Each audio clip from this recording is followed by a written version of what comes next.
कहानी की शुरुआत होती है भविष्य की एक ऐसी दुनिया में जो बिल्कुल बदल चुकी थी। पिछले 50 सालों में दुनिया की पॉपुलेशन दोगुनी हो गई थी और दुनिया में खाना पानी ये सब लगभग खत्म होने वाले थे। साइंस के एडवांस होने से कुछ चीजें तो बदली, इस तरह की फसलें आ गई जो बहुत जल्दी बढ़ती थी, लेकिन इस तरह प्रकृति के साथ किए खिलवाड़ का बहुत उल्टा असर भी पड़ा। धीरे धीरे लोगों के जीन्स में बदलाव आने लगे और अब एक बार में एक से ज्यादा बच्चे पैदा होना बहुत आम बात सी हो गई। इसी वजह से वन चाइल्ड पॉलिसी लाई गई, जहां पर किसी को भी एक से ज्यादा बच्चे अलाउड ही नहीं थे। इस लॉ को लाने वाली थी डॉक्टर निकोलेट केमन। उसका कहना था कि बढ़ती पॉपुलेशन से बचने का सिर्फ एक ही तरीका है, हर फैमिली में सिर्फ एक बच्चा होगा तो उसका आराम से ध्यान भी रख पाएंगे। बाकी इलीगल बच्चों को पकड़कर गवर्नमेंट उन्हें क्रायो स्लीप में डाल देती, जहां वो सोए रहेंगे जब तक दुनिया फिर से ठीक नहीं हो जाती। हर इंसान को उनकी पहचान बताने वाला एक ब्रेसलेट पहनना जरूरी था, जिसमें उनका नाम, स्टेटस और डीएनए रिकॉर्ड रहता था। चप्पे चप्पे पर पुलिस खड़ी थी और लोगों को अपनी पहचान वेरीफाई करके ही जाने दिया जाता था और इलीगल पैदा हुए बच्चों पर स्ट्रिक्ट एक्शन लिया जाता। इसी नई दुनिया में एक आदमी है जिसका नाम है टेरेंस सेटमैन। उसकी बेटी ने एक जेनेटिक म्यूटेशन की वजह से एक साथ 7 बच्चों को जन्म दिया था। उन्हें जन्म देते हुए वो तो मर गई, लेकिन बच्चियां बच गई। उन 7 के चेहरे बिल्कुल एक जैसे थे। उनके पिता के बारे में कोई जानकारी थी नहीं, तो टेरेंस ने सोचा कि इन्हें मैं ही पालूंगा। हर एक लड़की का नाम उसने हफ्ते के एक दिन पर रख दिया, मंडे से लेकर सैटरडे संडे तक। टेरेंस ने उन्हें एक खास अपार्टमेंट में छुपकर बड़ा किया, जहां कोई भी शक ना करे कि एक से ज्यादा लोग रहते हैं। हर दिन सिर्फ एक लड़की घर से बाहर जा सकती थी और उन सब ने मिलकर एक नई पहचान बनाई। घर से बाहर उनका एक ही नाम था, कैरन सेटमैन। बाहर वो कैरन थी, लेकिन घर में अपने आम तरीकों से जीती। इस तरह 30 साल बीत गए। अब वो सब बड़ी हो चुकी थी। सरकार का मॉनिटरिंग सिस्टम बहुत तेज था और उनकी पहचान सामने आने का खतरा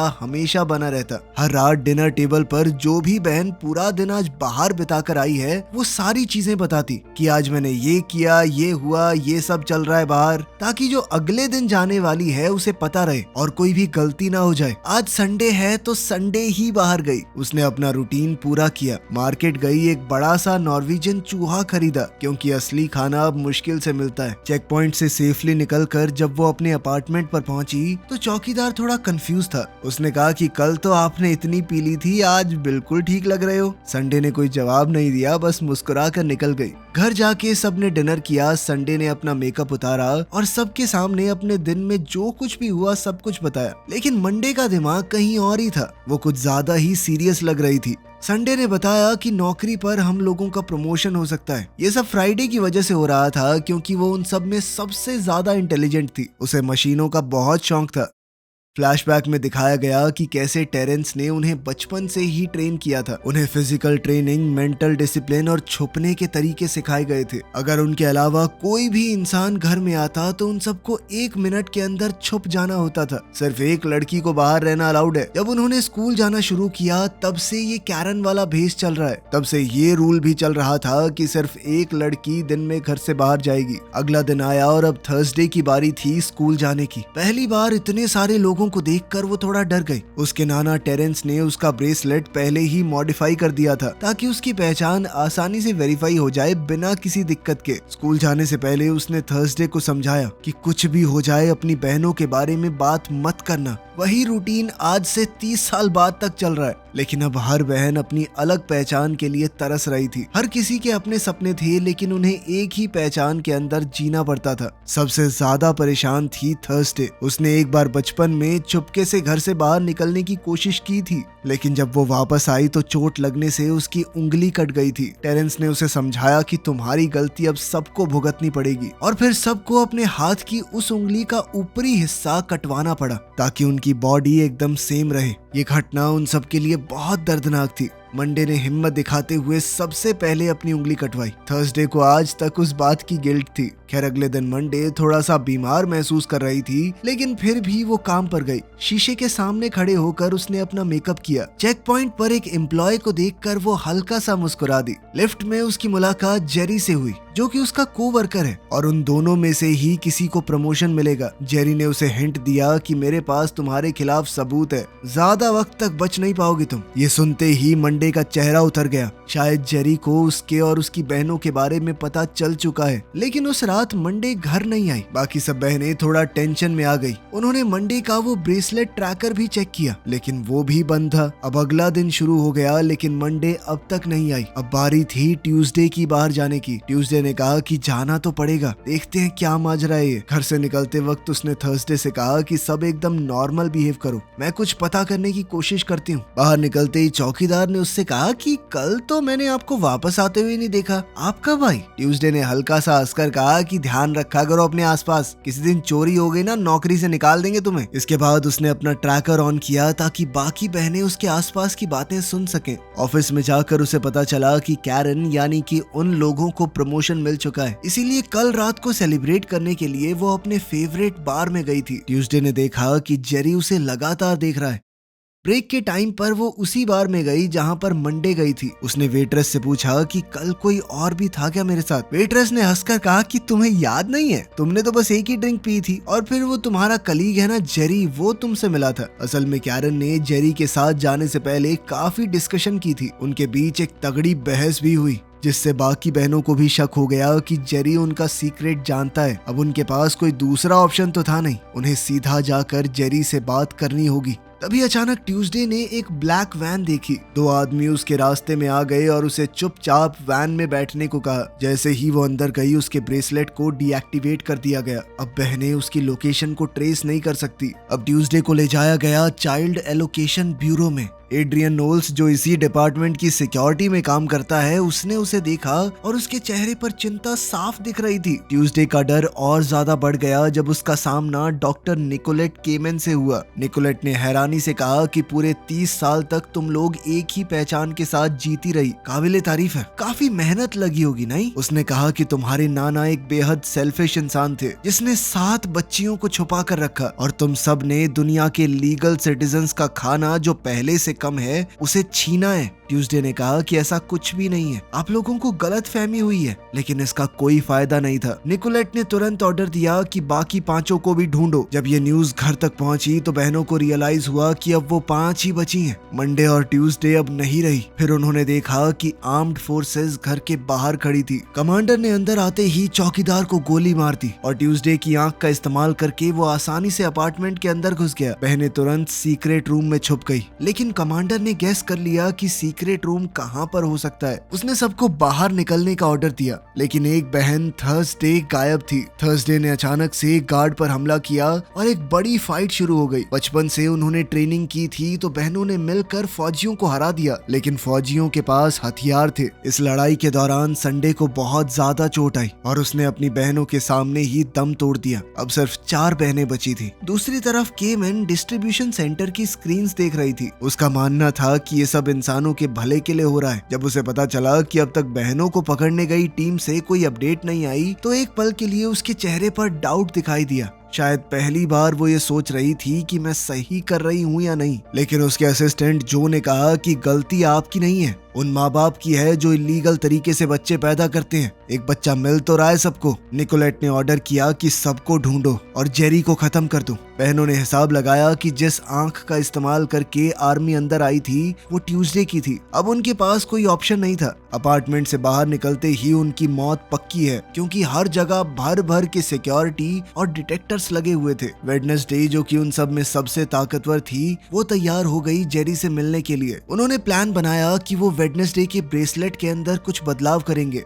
जिससे उन्हें लाइव फीड दिख पाएगी। फ्राइडे गैजेट्स के साथ बहुत अच्छी थी तो उसने आसानी से ये काम कर दिया। जब वेडनेसडे ने जेरी के ऑफिस में एंट्री ली तो जेरी थोड़ा चौंक गया, क्योंकि उसने आज तक कैरन को कभी भी बिना ड्यूटी सूट के नहीं देखा था। लेकिन उसे ये नहीं पता था कि एक स्नाइपर उसके पड़ोस की बिल्डिंग में उस पर आंख गड़ाए बैठा है। वेडनेसडे ने जेरी से कुछ सवाल पूछे। जेरी ने हिंट दिया कि अगर तुम प्रमोशन मुझे दे दो तो मैं तुम्हारा सीक्रेट किसी को नहीं बताऊंगा। ये सुनकर वेडनेसडे ने टेजर निकाला, जो बस दिखाने के लिए था, असल में काम नहीं करता था। लेकिन जेरी टेजर से डर गया। उसने डर के मारे बता दिया कि वो क्या जानता है। जेरी बस इतना जानता था कि निकोलेट केमन के अकाउंट में इलीगली बहुत सारा पैसा ट्रांसफर हुआ है और वो कैरन ने किया था उसके इलेक्शन के लिए। निकोलेट के इलेक्शन कैंपेन के लिए करोड़ों पैसे गए हैं उसे। वेडनेसडे ने तुरंत कहा कि वो कॉन्ट्रैक्ट दिखाओ मुझे, लेकिन इससे पहले जेरी कॉन्ट्रैक्ट दिखा पाता, स्नाइपर ने जेरी को मार दिया। वेडनेसडे ने तुरंत पर्दे बंद किए स्नाइपर के व्यू से बचने के लिए। अब बिल्डिंग पूरी तरह से घिर चुकी थी। सोल्जर ने कहा कि जल्दी से इस फ्लैट को सर्च करो। जब एक फौजी बाथरूम में घुसा, वेडनेसडे ने उस पर हमला कर दिया। उसका हथियार सिर्फ उसके बायो कोड से ही एक्टिवेट होता था, तो उसने सोल्जर की उंगली काट कर बंदूक चलाई। जब बाकी फौजियों ने दरवाजा खोला, वेडनेसडे ने उन्हें गोलियों से भून दिया। कमांडर ने जल्दी से दूसरी टीम अंदर भेजी। उधर वेडनेसडे कॉन्ट्रैक्ट की फाइल को डाउनलोड करने में लगी हुई थी। फिर वो 3rd फ्लोर से खिड़की की मदद से जंप करके भाग गई। इतनी ऊपर से छलांग मारने की वजह से उसे काफी चोट आई। वो बहुत तकलीफ में थी, लेकिन रुकने का नाम नहीं लिया। उधर फ्राइडे मैप्स को देखते हुए उसे डायरेक्शन बता रही थी कि कहां भागना है, कैसे सिक्योरिटी से बचा जा सकता है। आम पब्लिक भी पुलिस वालों से नफरत करती थी, तो वो लोग वेडनेसडे की मदद करने लगे। गोलियों से बचती हुई वो भीड़ के बीच से भागती रही। इसी बीच किसी ने उनके अपार्टमेंट का दरवाजा खटखटाया। बाहर एक एजेंट था चाइल्ड डिस्ट्रीब्यूशन ब्यूरो से। सैटरडे ने तुरंत एड्रियन को पहचान लिया। उसकी थोड़ी बहुत बातचीत थी उनकी बनाई हुई पर्सनैलिटी कैरन से। एड्रियन ने अंदर आने की परमिशन मांगी। सैटरडे ने कहा कि मैं बस अभी आई। ये कहकर वो सीक्रेट रूम में गई। बाकी बहनें बिल्कुल कंफ्यूज थी कि आखिर एड्रियन ये प्यार भरी बातें क्यों कर रहा है। जब सैटरडे ने उसे अंदर बुलाया तो वो अजीबोगरीब हरकतें करने लगा, मानो वो उसका लवर हो। उसने कहा कि बस 1 मिनट रुकना, और वो सीधा सीक्रेट रूम में गई। उसने अपनी बाकी बहनों से पूछा कि किसका अफेयर चल रहा है इसके साथ। बाकी दोनों उसके ऊपर नाम लगाने लगी, और सैटरडे ने साफ कह दिया कि मैंने कुछ नहीं किया इसके साथ, अब तो यही करेगा जो कुछ करेगा। सैटरडे ने कहा कि मैं इसे बाहर ले जाती हूँ इसका ध्यान भटकाने के लिए। ये सुनकर फ्राइडे ने उसके आर्म बैंड के अंदर एक खास तरह की चिप लगा दी। उसने कहा कि ये डिपार्टमेंट के लिए काम करता है, तुम बस इसके आसपास रहना, मैं चिप की मदद से हैक कर लूंगी सिस्टम को। इस तरह हम डिपार्टमेंट के सिस्टम में घुस सकते हैं। जैसे ही सैटरडे एड्रियन के साथ बाहर निकली तो दोनों बहनों ने हिसाब लगाया कि उन्हें दोबारा से वेडनेसडे की मदद करनी है, जो इस वक्त एक बिल्डिंग की छत पर चढ़ी हुई थी। उसके पास एक बिल्डिंग से दूसरी पर जाने के अलावा कोई चारा नहीं था। उसने हिम्मत जुटाई और छलांग लगा दी। वो शायद दूसरी तरफ पहुंच भी जाती, लेकिन जो ने उसे बीच में ही गोली मार दी। वेडनेसडे ने दूसरी बिल्डिंग का कोना पकड़ लिया और लटकी हुई थी, लेकिन जो ने कहा कि मैं तुम सबको खत्म कर दूंगा। इतना कहकर उसने सीधा वेडनेसडे के माथे में गोली मारी।